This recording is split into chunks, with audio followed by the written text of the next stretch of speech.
Assalamualaikum warahmatullahi wabarakatuh. Apa kabar sahabat Bidikar Pecangon? Kita berjumpa lagi di channel Bidikar Pecangon bersama saya Gunadi Widi Nur Cahyo. Nah sahabat, mungkin sebagian sahabat Bidikar Pecangon menduga-duga kenapa channel Bidikar Pecangon lama tidak mengudara atau tidak tayang. Sudah sekitar 5 bulan memang saya tidak membuat konten dan mengupload video karena ya beberapa pertimbangan. Waktu itu terakhir saya membuat konten adalah bulan Maret. Di bulan Maret itu saya hanya membuat satu konten dan sudah saya publish, dan setelah itu saya istirahat sahabat. Nah alasan utama saya istirahat karena sebenarnya waktu itu saya sedang menderita sakit di pangkal ibu jari tangan kanan saya. Sebetulnya sakit itu sudah mulai terasa sejak sekitar bulan September tahun yang lalu sahabat. Ya sudah mulai terasa, dan kemudian pada bulan Maret itu saya memutuskan untuk istirahat. Walaupun ada alasan lain, yaitu alasan keluarga karena kesibukan mempersiapkan untuk pernikahan anak saya yang pertama. Jadi karena dua alasan ini itu, maka saya memutuskan untuk istirahat total dan fokus untuk urusan pernikahan anak saya dan untuk pemulihan ibu jari saya ini. Makanya pada episode pertama setelah vakum ini saya ingin sekali membahas tentang penyakit saya itu dengan tujuan supaya sahabat Bidikar Pecangon bisa menghindari supaya tidak terkena penyakit tersebut, karena penyakit ini bisa menimpa siapapun, tidak pandang usia, tidak pandang jenis kelamin, tidak pandang profesi, siapapun bisa kena. Sahabat Bidikar Pecangon, penyakit yang saya derita ini namanya adalah Derkoven Syndrome. Namanya kedengarannya agak sulit ya. Ini saya tulis di sini Derkoven Syndrome. Diberi nama Derkoven Syndrome karena memang penyakit ini ditemukan oleh seorang dokter yang bernama Dr. Derkoven. Untuk mengidentifikasi penyakit ini mudah sekali sahabat, yaitu sahabat lakukan seperti ini. Ibu jarinya ditekuk ke sebelah dalam telapak tangan, kemudian yang 4 jari lainnya ditutupkan seperti ini, sehingga ibu jarinya berada di dalam 4 jari yang lain. Kemudian setelah itu ditekukkan ke bawah seperti ini. Nah, kalau sahabat menderita penyakit itu, ini ditekuk seperti ini, nyerinya bukan main sahabat. Ya dulu saya jangankan ditekuk seperti ini, baru ditekuk ibu jari seperti ini saja dulu sakit. Sakitnya bukan di ibu jarinya, tetapi di pangkal ibu jari sebelah dekat pergelangan tangan ini sahabat. Ya, jadi sakitnya di titik ini, bukan di ibu jarinya, kan ibu jarinya nggak sakit. Dan yang sakit itu bukan sendi ibu jarinya, tapi otot. Namanya di sini ada otot yang namanya otot tendon, sahabat. Ya, jadi yang menggerakkan jempol untuk bergerak seperti ini namanya otot tendon. Nah, di pergelangan tangan ini ada persimpangan antara otot tendon dengan otot yang melingkar di pergelangan tangan ini. Nah, kalau otot ini mengalami pembengkakan, maka persimpangan otot itu akan bergeser becek sehingga akan menimbulkan nyeri yang luar biasa. Bergerak sedikit saja jempol kita maka terasa akan nyeri. Nah, itu yang saya alami, sahabat. Maka sejak bulan Maret itu saya memutuskan untuk menghentikan membuat konten karena jempol atau ibu jari saya ini harus istirahat total. Jadi selama berapa bulan tuh, sekitar September, Oktober, November, Desember, Januari, Februari, Maret, April, ya sekitar 8 bulan, sahabat, penyakit itu baru mereda. Jadi sebelumnya penyakit ini ya untuk beberapa orang mungkin berbeda-beda. Ada yang mungkin 4 bulan sembuh, ada yang 5 bulan, tergantung kondisinya. Tapi yang saya pelajari waktu saya cari di internet itu memang rata-rata waktunya lama, berkisar 4-5 bulan. Nah, saya sendiri lebih dari 5 bulan. Nah, karena harus istirahat total itu, sahabat, maka selama beberapa bulan saya memakai alat ini. Nama alat ini adalah thumb splint wrist. Dengan menggunakan alat ini maka ibu jari saya akan terkunci, sahabat. Cara makainya seperti ini. Jempolnya kita masukkan di sini. Ini ada penguncinya. Seperti ini. Kemudian yang di lengannya juga kita kunci.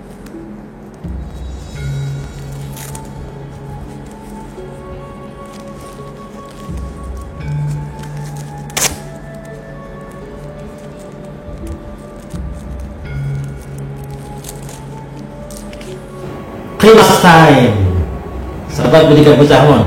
Mulai episode ini saya punya sahabat baru, punya teman setia yang mungkin akan menemani saya di setiap saya membuat konten, sahabat, yaitu produk Klinos. Ya, channel Pendidikan Pesangon mulai episode ini disponsori oleh Klinos, yaitu produk untuk membersihkan mesin kendaraan, sahabat. Jadi Klinos ini adalah cairan herbal yang berfungsi untuk membersihkan mesin mobil ataupun motor yang berbahan bakar minyak atau BBM. Bisa BBM apa saja, apakah itu Pertalite, Pertamax, solar, bahkan bensin campur sekalipun. Maaf, Vespa saya yang sudah tua pun juga saya tambahkan cairan Klinos ini di bahan bakar minyaknya yang notabene adalah bensin campur. Dan alhamdulillah, sahabat, Vespa saya bisa lebih kencang larinya dan tarian gasnya lebih ringan. Efek dari penggunaan Klinos ini bagi kendaraan adalah karena dengan dibersihkannya mesin dari dalam, maka tarian gasnya jadi lebih ringan. Penggunaan BBM-nya juga lebih hemat, sahabat. Apalagi untuk kendaraan-kendaraan tua, ini bisa sangat membantu untuk membersihkan mesin dan membuat tarikan gasnya lebih ringan. Si sopir tidak cepat capek dalam mengendarai kendaraannya. Nah, produk Klinos ini saya pasarkan dalam bentuk kemasan seperti ini yang isinya 4 botol, atau bisa juga sahabat bisa membelinya dengan eceran per botol seperti ini. Nah, bagi sahabat yang berminat untuk pesan, baik itu yang di dalam Kota Padang maupun yang di luar Kota Padang, silakan hubungi kami di nomor yang tertulis di deskripsi di bawah. Bagi yang luar Padang akan kami kirimkan melalui paket. Semoga bermanfaat. Nah, seperti ini, sahabat, cara pakainya. Nah, di bagian sini ini di dalamnya ada plat, sahabat, ada plat besi yang menahan supaya jempol kita itu tidak bisa bergerak. Ya, jadi kalau digerakkan ini terkunci, karena kalau tidak dikunci seperti ini, seringkali kita melakukan gerakan-gerakan yang tidak disengaja. Dan kalau gerakan itu salah, mengakibatkan gesekan di pergelangan tadi, di otot tendon tadi, maka nyerinya bukan main sahabat. Maka dengan cara seperti ini akan menghindari gerakan-gerakan yang menyebabkan lengan kita sakit. Nah, tapi tentu saja kita nggak akan bisa selamanya menggunakan alat ini sahabat. Maka kita harus lakukan terapi. Jadi ketika saya periksa ke dokter pun juga tidak bisa memastikan nama penyakit ini. Tapi dilihat dari gejala-gejala yang saya pelajari, maka penyakit ini disebut dengan Burkitt syndrome. Nah, cara mengatasinya dengan melakukan gerakan-gerakan yang disebut dengan fisioterapi. Ya, jadi kita gerakkan jempolnya dengan jari-jarinya, mungkin dengan karet ya, atau dengan bola, gerakan ringan untuk melatih otot kita itu.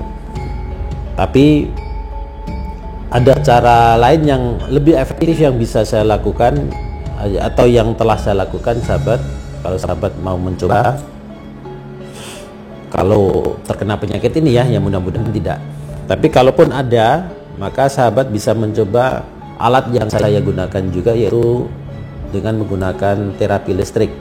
Nama alat tersebut adalah elektrik akupunktur. Nah, sayang sekali alat itu tidak saya bawa sekarang, tapi sahabat bisa cek di Google atau di YouTube, itu banyak video-video yang menjelaskan tentang fungsi alat itu. Jadi dengan menempelkan alat itu di otot-otot yang sakit itu sahabat, dia akan rasanya seperti di strum, tapi strumnya tidak strum kuat ya. Dan alhamdulillah dengan cara tersebut efektif. Secara perlahan rasa nyeri di ibu jari saya ini makin lama makin berkurang, dan alhamdulillah sekarang sudah. Ya, walaupun ada sedikit kadang-kadang masih terasa kalau gerakannya terlalu ekstrim, tapi alhamdulillah sudah bisa normal dan saya sudah bisa main badminton lagi. Ya, dulu waktu nyeri itu jangankan main badminton, main laptop atau main HP saja harus hati-hati. Bahkan saya juga berhenti total dari main futsal sahabat. Walaupun tidak ada hubungannya dengan futsal kan, karena main futsal pakai kaki. Nah, kenapa saya istirahat main futsal? Karena saya takut terbentur. Ya, sementara futsal itu kan banyak kontak fisik. Jadi, kalau terbentur tangan tanpa sengaja itu sakitnya luar biasa. Informasi yang paling penting yang ingin saya sampaikan kepada sahabat adalah apa penyebab penyakit ini supaya sahabat bisa menghindarinya. Ya, karena ini berkaitan juga dengan perilaku sahabat. Ya, makanya saya bahas di konten Pendekar Pecangon ini karena berkaitan dengan perilaku atau akhlak kita. Penyebab utama yang saya alami dan juga yang saya pelajari di sumber yang saya pelajari adalah bahwa penyebab penyakit Burkitt syndrome ini adalah karena pergerakan ibu jari yang overdosis atau yang sangat berlebihan sahabat, atau justru sebaliknya, yaitu penyebabnya bisa jadi karena ibu jari yang terlalu banyak diam atau terlalu banyak pasif. Nah, jadi serba salah sahabat, terlalu banyak diam salah, terlalu banyak aktif juga salah. Nah, apa contohnya gerakan ibu jari yang terlalu banyak atau yang over dosis tadi? Yaitu misalkan kita menggunakan HP yang berjam-jam, chatting atau main game. Maka hati-hati bagi sahabat ataupun adik-adik yang hobi main game online dengan HP, ya hati-hati supaya dibatasi waktunya. Dan jangan sampai berjam-jam. Memang asik, memang enak, tapi satu saat nanti ketika umur sudah lanjut di atas 30-an itu akan mempengaruhi kepada kondisi kesehatan kita. Jadi daripada nanti terlanjur, hindari, cegah dari sekarang. Jadi sakitnya bukan sekarang sahabat. Sahabat terbiasa mainin HP atau main game sekarang, mungkin sakitnya nanti setelah umurnya di atas 40 tahun atau 50 tahun seperti saya. Ya, jadi akumulasi nanti. Nah, atau penggunaan pekerjaan kita banyak menggunakan keyboard ya, seperti komputer, ya mesin ketik ataupun HP itu sendiri. Nah, dulu waktu masa pandemi itu kan saya mengajar itu kan sepenuhnya tergantung pada alat elektronik tersebut. Kalau nggak HP ya laptop, yang menuntut saya untuk banyak menggerakkan jari-jari tangan termasuk gigi jari saya. Apalagi main HP itu kan kita pakai jempol juga. Nah, sehingga gerakan yang terlalu berlebihan itu bisa menyebabkan peradangan di bagian otot tendon ini, di pergelangan tangan ini atau di pangkal ibu jari, sehingga peradangan itu mengakibatkan pembengkakan dan otot, ya pembengkakan otot itu menimbulkan gesekan yang membuat ibu jari kita kalau digerakkan terasa nyeri. Penyebab lain yaitu jempolnya terlalu banyak diam, sahabat.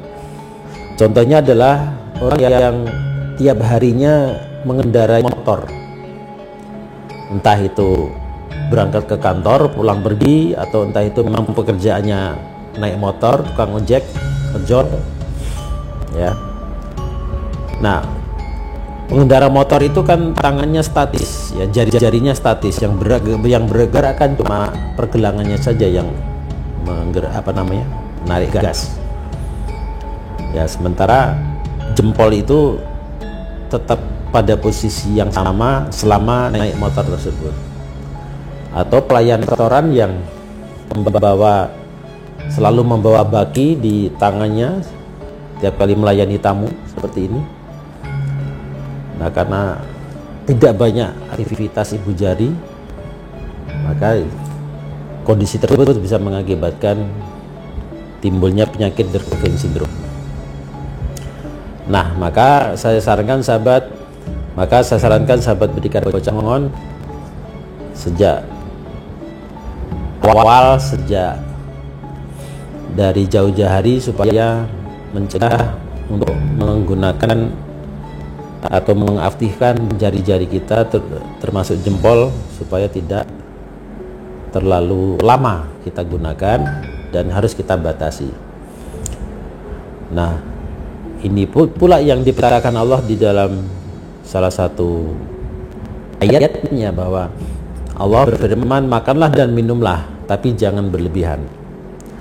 Nah, dalam ayat itu memang perintahnya makan dan minum, tetapi kita bisa saja memahami bahwa larangan jangan berlebihan itu bisa berlaku untuk semuanya saja, tidak hanya makan dan minum, ya, termasuk dalam menggunakan jari kita. Ya, bahkan olahraga pun juga kita nggak boleh berlebihan, karena kalau berlebihan olahraga maka justru akan mengakibatkan badan kita sakit, ya, stamina kita drop. Nah, demikian sahabat penjelasan tentang penyakit Derkoven syndrome. Semoga dapat bermanfaat bagi sahabat semuanya, terutama bermanfaat untuk mencegah supaya jangan sampai hal ini terjadi pada sahabat. Kalaupun ada yang sudah terlanjur terkena penyakit ini, maka ya sahabat bisa mengikuti apa yang sudah saya lakukan seperti yang saya jelaskan tadi. Demikian saja, semoga bermanfaat dan semoga Allah memberikan kita semuanya kesehatan lahir batin selalu setiap saat.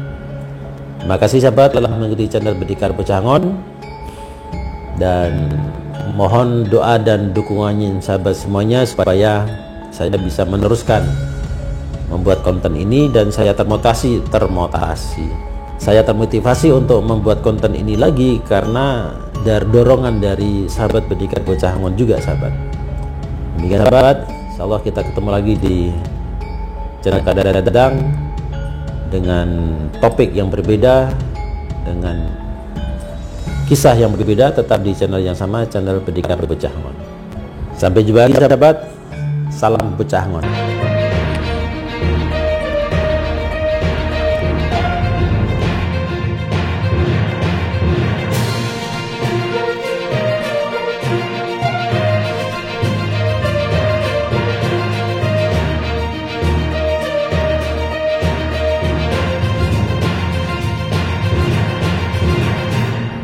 Dan yang sakit bukan sendi, ya, bukan otot.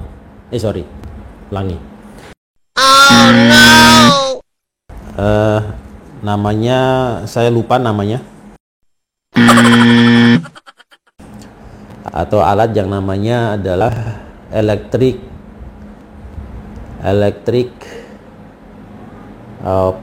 apa? Penyebab penyakit Derkoven syndrome dapat tabdor.